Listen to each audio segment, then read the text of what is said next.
This is Ask Ben, where you ask the questions and I give the answers.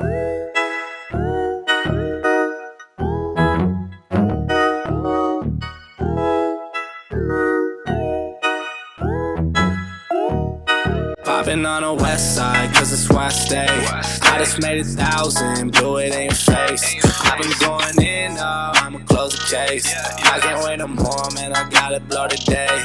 Popping on the west side, cause it's where I stay. So here we go. Jen wants to know, do I need to get pre-approval first? In short, yes, for a multitude of reasons. First and foremost, it tells you how much you can spend, what purchasing power you can have. There's nothing worse than going around looking at $1 million properties and only finding out later that you can only afford $750,000.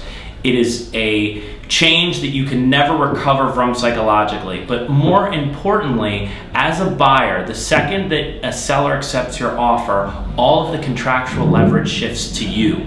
So sellers are very picky who they choose, no matter market conditions. So it is incumbent upon you as a buyer to make a seller feel warm and fuzzy on the inside, that you have the financial wherewithal to close. It's very much like dating. So you have to court the seller, and one of the most important parts about it, above price, above terms, is that you can close. And that's what pre-approval is. Steve wants to know, is now the right time to buy, or should I wait for this pending recession? Look, there is never an easy answer to this. There is so much that life change dictates about buying a home. And the wonderful thing about investing in real estate, aside from all the psychological enjoyment you get from living inside the property, is that it's a great long-term play. I understand everyone's afraid, but if you buy something that when you go into, it feels good, you can imagine it feeling good to any subsequent buyers, and you hold it for 7 years, you're certainly not going to lose money. So don't ever take yourself out of the market. And right now, as we're recording this, interest rates are at historically low levels. So the money that you are renting from the bank is as cheap as it gets, which gives you more purchasing power to stretch up. So don't always be so gross price or purchase price sensitive. Be net sensitive, and that includes your situation in your life. That also includes the interest rate. There are many factors. So I would say, no matter market conditions, never take yourself out of the market. If it feels right, go for it. This is what I call the perch. I sometimes come here to clear my mind, really get into some deep thought and relax. I would say this is about 1 degree below the trampoline, which I highly recommend is unbeatable.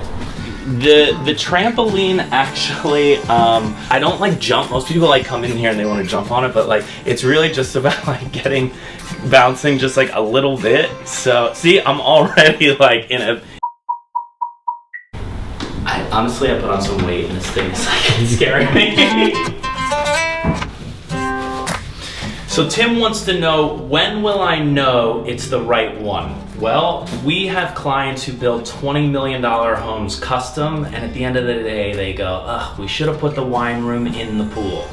It is an art, a home. It is, it's a very special thing to you. So there is no perfect solution. Our most successful buyer clients are the ones that understand and embrace that it is a process of elimination.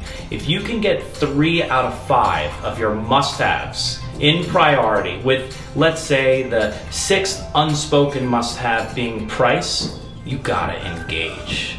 Yeah, and just in case that was a question about your significant other and not about the house hunt, same thing. It's a process of elimination. 3 to 5 of your must-haves, you could have good in there. Although my other half is perfect. Oh my gosh, I love this one. When is the right time of year to buy? We have closed deals on New Year's Eve, on Christmas Eve, on everyone's birthday, here, back, all over the calendar. I don't know. I mean, look, there is an old saying that we say, at least in Los Angeles, that deals are made in Decembers, and I do believe that that is true. I think at any time in the market, you will find long days on market on certain listings. And if you're really looking for the best time, that tells me you're looking for a perceived deal. And those usually are available all the time. It's really more about what's been listed for a longer time versus when's the slower time of year where I can try and strike. Man, you are like a shark. You can smell blood in the water. All right, so Phil is a seller and he wants to know, should he spend the money to stage his home? Yes, 1000%. If you want retail price, that requires retail packaging. We tell sellers here, give us $15,000 to stage your house and we will show you $100,000 in return. And honestly, we're being conservative. The staging allows us to create emotionally captivating marketing collateral, and that is what compels buyers to come out. More buyers equals more competition, more urgency, and more leverage as a seller. So yes, yes, yes, stage anytime you can.